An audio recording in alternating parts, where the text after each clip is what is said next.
Karan Bilimoria made his name after co-founding Cobra Beer in 1989.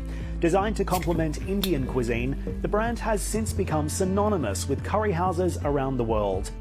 In 2011, Karan sold a majority share of the business to global drinks conglomerate Molson Coors as part of a partnership deal which allowed him to remain as Cobra's chairman.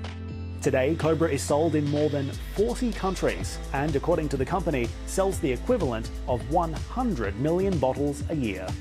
Away from running a global beer brand, Karan has served as a member of the UK's second parliamentary chamber, the House of Lords, since 2006. In 2020, he became president of the Confederation of British Industry, the CBI, speaking on behalf of 190,000 businesses on the domestic and international stage.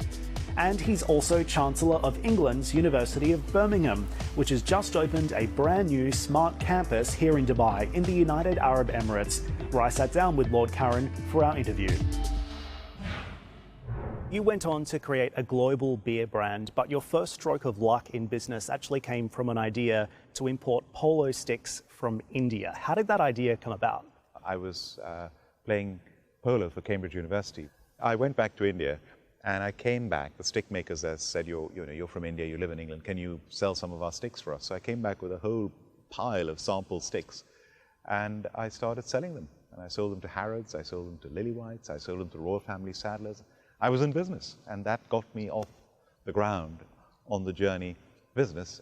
So take me into the origins of Cobra Beer then, and I guess most importantly, why was it important to you that this beer was manufactured in India when you were just getting started?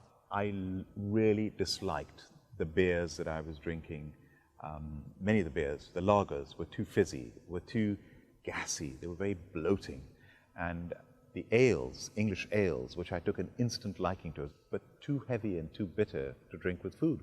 And the fizzy lagers were terrible on their own, and terrible with food. And with Indian food, you want something cold and refreshing with spicy food, but they were really uncomfortable to drink. So that's when the idea evolved, why don't I produce my own beer that has a refreshment of a lager and the smoothness of an ale combined. It'll have a very balanced and rounded and drinkable taste that goes very well on its own, but also accompanies all food, and in particular Indian food. And I wanted it to have a globally appealing taste. And no better place to have a globally appealing taste to launch than London. Do you remember the time, or do you remember the day when you first realized that your idea was paying off and this business actually had traction? You know that very quickly. And you know that through one simple thing, and that is reorders. So one thing is persuading a restaurant to take an unknown product when they already have lots of other beers. They say, we don't need you, we've got other beers. So you've got to persuade them to take your product to start off with, and that's based on the differentiation of your product, which is different and better in a way that they will sell more beer and make more profit, and their customers will be happier because the product they prefer. But that takes a lot to convince the salesmanship to get them to take the beer. But once you've got the beer there, it's got to deliver. And we got almost a 99% reorder from day one. And then that gives you the confidence. When you know that people like your beer, you just extrapolate that into a global beer brand. And my mission from day one is produce the finest ever Indian beer, make it a global beer brand. And that's what I've been doing all these years. And then 2011 came along, you sold a 51% share to Molson Coors. Why did you make that decision, and why was it the right move at the time? I'd made quite a few mistakes. We were growing very rapidly. Cobra Beer in its first 18 years had a compound annual growth rate of 40% per year on average for its first 18 years.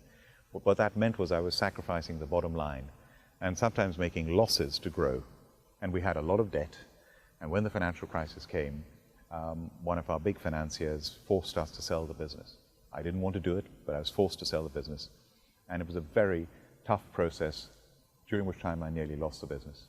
And it culminated in Molson Coors saying, we don't want to buy you, we actually want to create a joint venture with you, where you will continue as the chairman, and we will have 50.1 and you can have 49.9, but we run it as a joint venture, completely transparent, with you as chairman and with your team coming and joining us and integrating an entrepreneurial company with one of the largest multi-billion-dollar brewing companies in the world. And I'm glad to say it has been a great success.